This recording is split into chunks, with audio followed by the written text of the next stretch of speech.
हाँ, तो आज हम बात करने वाले हैं आईफ़ोन के ऑपरेटिंग सिस्टम आईओएस के बारे में। जैसा कि सब जानती है, गूगल, एंड्रॉयड और आईओएस के बीच में 36 का आंकड़ा चलता है। और इसके अलावा दुनिया में जितने भी मोबाइल आईफ़ोन को छोड़ के सब में एंड्रॉयड का ही, गूगल का एंड्रॉयड ओएस वर्जन ही काम करता है ऑपरेटिंग सिस्टम के मामले में। इसके अलावा आईफ़ोन ने दुनिया के हर मोबाइल से बिल्कुल तलाक ले चुका है। वो अपने मोबाइल्स के लिए सारी चीज़ें खुद ही बनाता है और बेस्ट टू बेस्ट बनाता है। तो इसलिए, और एक चीज़ और कि जितने भी मैंने जो एंड्रॉयड्स मोबाइल देखे उनमें मैंने देखा है कि एंड्रॉयड जितने भी मोबाइल है वो अपने हार्डवेयर पे ज़्यादा वर्क करते हैं, ना कि सॉफ्टवेयर पे। जबकि जो आईफ़ोन है वो अपने सॉफ्टवेयर पे भी उतना ही वर्क करता है जितना कि उसके हार्डवेयर पे, जभी तो वो बेस्ट है। तो आज हम उसके सॉफ्टवेयर के बारे में आपको कुछ चीज़ें बताने वाले हैं, जैसा कि उसमें काम करता है। अगर किसी को नहीं पता हो तो उसको मैं बता दूँ। उसमें आईफ़ोन में जो सॉफ्टवेयर काम करता है उसे कहते हैं आईओएस, जो कि हर साल आईफ़ोन अपना नया लॉन्च करता है। इस साल भी आईओएस 14 लॉन्च करने वाला है। और इसके अलावा वो ऑपरेटिंग सिस्टम सिर्फ क्या कहते हैं, एप्पल मोबाइल में इंस्टॉल हो सकता है। इसके अलावा किसी भी मोबाइल में आईओएस इंस्टॉल नहीं हो सकता है। और इसके अलावा एक सबसे ज़रूरी चीज़ कि जो आईओएस है उसमें मतलब वो बिल्कुल एंड्रॉयड से अलग है। अगर आपने किसी को भी आईफ़ोन चलाते हुए देखा होगा तो आपने देखा होगा कि वो बिल्कुल एक अलग ढंग से चलता है। और उसका जो टच सेंसर होता है, यानी कि जो उसका टच, वो इतना स्मूथ चलता है कि क्या बताऊँ। मैंने आज तक एंड्रॉयड में कभी इतना स्मूथ चलते हुए नहीं देखा टच को, जितना कि आईओएस में चलता है। क्योंकि उसका ऑपरेटिंग सिस्टम एकदम जहर होता है। मतलब मुझे एप्पल मोबाइल में सबसे ज़्यादा उनका ऑपरेटिंग सिस्टम ही पसंद है। जबकि जो उनका हार्डवेयर है वो भले ही इतना अच्छा नहीं हो जितना कि अच्छा उनका ऑपरेटिंग सिस्टम है। इसी वजह से तो ग्रेट है।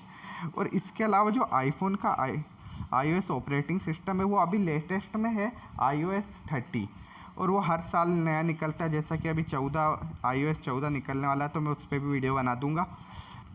और जो आईओएस है वो अपने जितने भी जो यूज़र्स है उनको जितना हो सके उतना स्मूथ और उतना इजी बनाता है उनके मोबाइल यूज़ को। जबकि जो एंड्रॉयड है उसमें मैंने कई बार देखा है कि वो उनके मोबाइल यूज़ को इतना इजी नहीं बना पाता है। मतलब अगर आपने कभी आईओएस यूज़ किया होगा तो आपने ये चीज़ देखी होगी कि जो उसका मतलब जो उसको यूजिंग है वो इतना ईजी है कि क्या बताऊँ आपको। अगर आप आईफ़ोन चलाते होंगे आपको भी पता होगा, मुझे बताने की ज़रूरत है नहीं। और इसके अलावा जो एंड्रॉयड है उसमें इतना इजी नहीं है, और इसके अलावा और ना ही इतना स्मूथ है।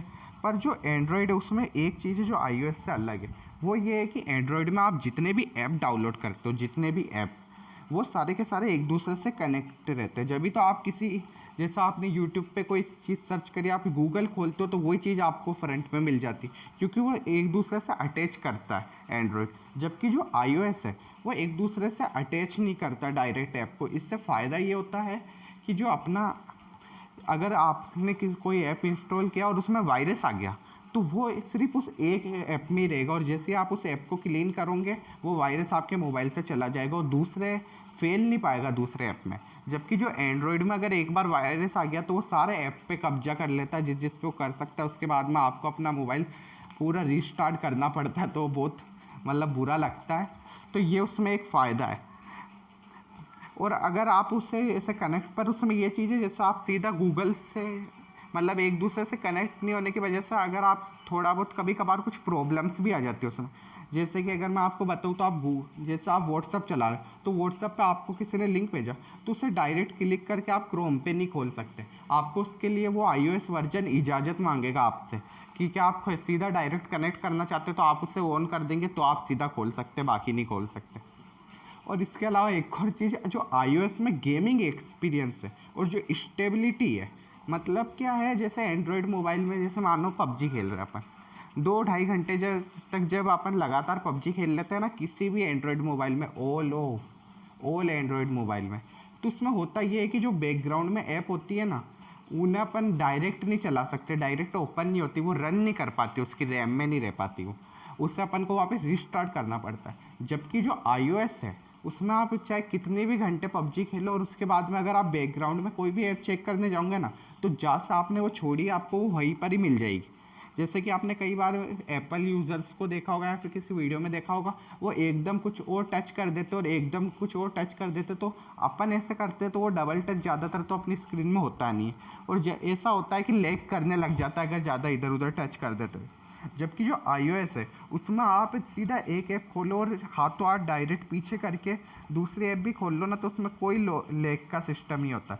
जैसे कि मैंने एक वीडियो देखी थी iPhone XR के रिव्यू के बारे में, जिसमें वो पबजी खेल रहा था, एकदम उसको फ़ोन आया था, और जब एकदम फ़ोन आता है तो अपन सब जानते हैं हल्का सा मोबाइल बिल्कुल एकदम हल्का सा लैग करता ही है, पर वो 1% लैग नहीं करा, इतना स्मूथ चला मैं आपको क्या बताऊँ।